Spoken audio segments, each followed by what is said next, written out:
Hi Kelly, I'm here with Dr. Lisa Medvetz. She's the Director of Bariatric and Metabolic Surgery here at Lourdes, Burlington County. Thank you for being with us. Thank you for having me. Primarily today we're going to be talking about bariatric surgery. So tell me, what is bariatric surgery?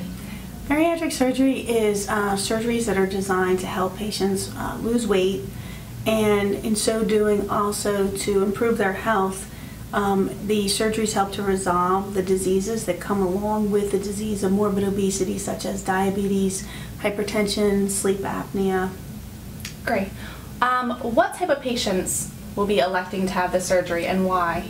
Anybody is a candidate if they have more than 100 pounds of weight to lose, if their BMI is between 35 and 40 with comorbidities such as diabetes, hypertension, or if their BMI is greater than 40. And BMI is body mass index, that's how we decide who is a candidate for the surgery. Okay. Do you have the opportunity to sit down with patients and go over the different options and decide if they're a candidate or not? And if so, how do you do that? The patients come in for a consult, and I'll sit down with them one-on-one. I'll go over their history, we'll do a physical exam, and we'll discuss the surgical options. Those are the laparoscopic sleeve gastrectomy, the laparoscopic gastric bypass, or the laparoscopic adjustable gastric banding.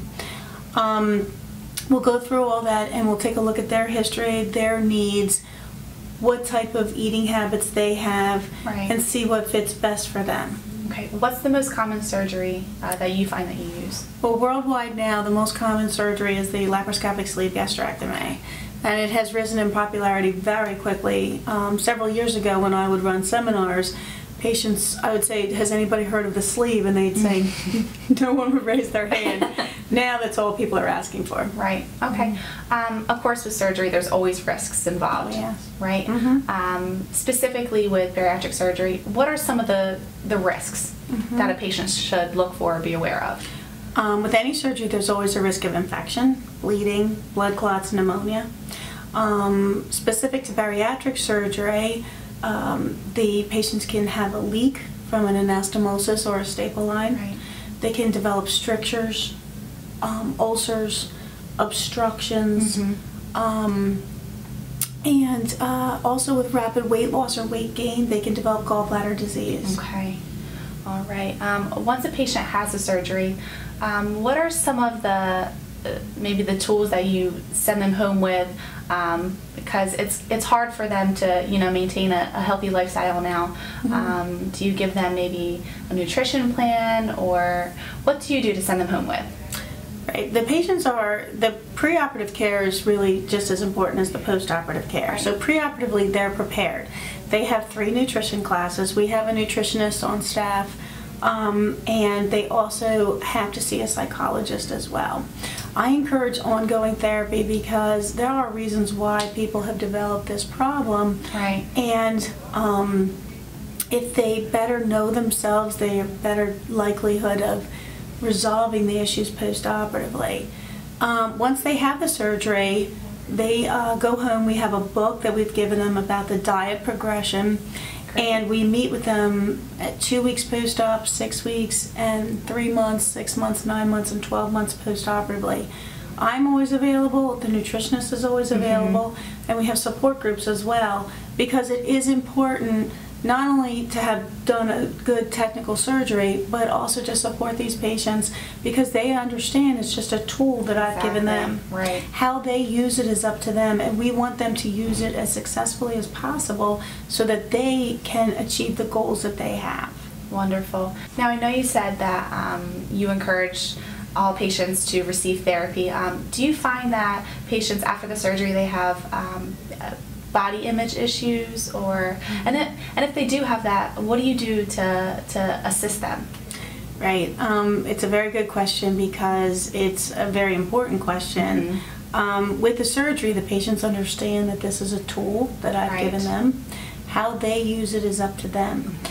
The changes that occur not only with their body, but how they react to that and their family and friends react to that can be very varied.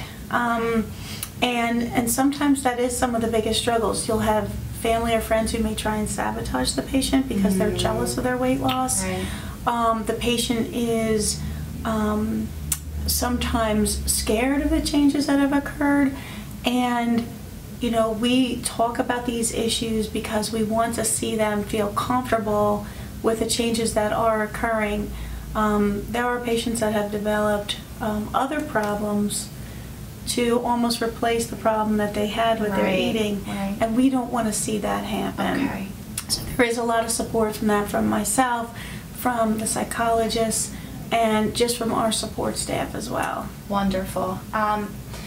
With this new body image, it's hard to keep it, right? After they undergo surgery, is it possible for them to gain the weight back? Absolutely.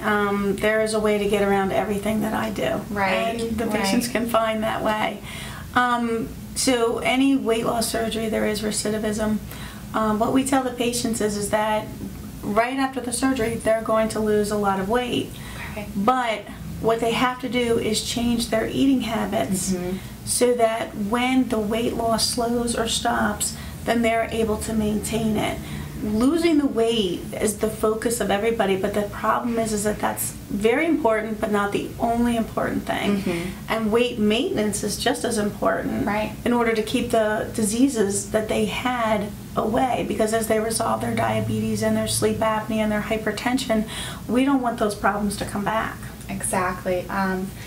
Say they, you know, underwent the surgery, lost a ton of weight, gained some of it back. Is it easier for them to lose weight again, or is it essentially the same as before the surgery? It's the same as before the surgery, and that's something that the patients struggle with, because after about a year, year and a half from the surgery, their weight loss is done from that operation, and they will not get the benefit again from the surgery. They have to lose it then the same as you or myself with diet and exercise, and that can be sometimes a bit of a struggle, as it is for all of us. Absolutely. Do you stress the importance of making their lifestyle more healthy, as opposed to, you know, just dieting? I personally don't believe in diets at all. I think that in this country our food source is so cheap and plentiful, and it's a lot of processed foods. And what I want to see the patients do is eat more healthily, such as fruits and vegetables, proteins, healthy carbohydrates, like sweet potatoes over white rice, things like that. These are simple choices that you can make that make a big difference, not only with your weight but your overall health. I tell patients, shop on the outside of the grocery store. Wonderful. Don't go into the inside unless you have a cat. You need to get cat food. But on the outside is your meats, your cheeses, your breads, your seafood, your dairy, all the things that we really need. Stay away from the processed foods. So what I stress to the patients is there's no diet, there's no quick fix, there's nothing really that exciting about weight loss. It's just a constant vigilance and making the right choices every single day, sometimes every hour, every 15 minutes. Okay. Do you offer or suggest working out? Oh, absolutely. I mean, exercising across the board, the patients do better.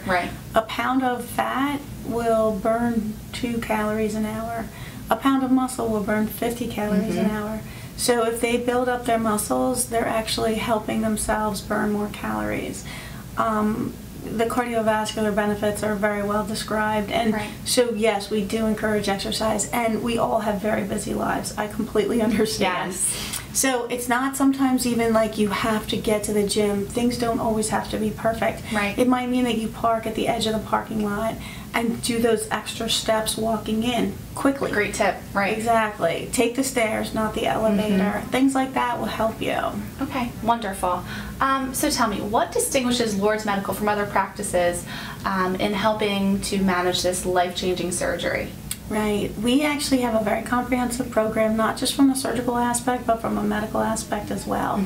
So a lot of the surgical patients, you know, will follow up on the medical side, where we talk about mindful eating, where you're eating so that you're trying to fulfill your hunger, not because you're bored or you're stressed out, which is a very common thing to do. Right. Not only that, it's a very personalized program. Well, after the patients have surgery, they get my cell phone number. Great. I'm available 24/7.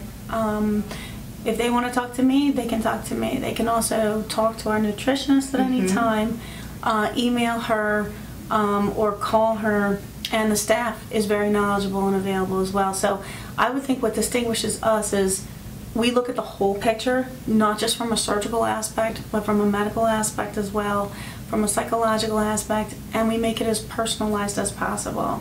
Wonderful. Well, Lisa, I would like to thank you for taking the time to speak with us today. Well, thank you for having me. Thank you. It was our pleasure.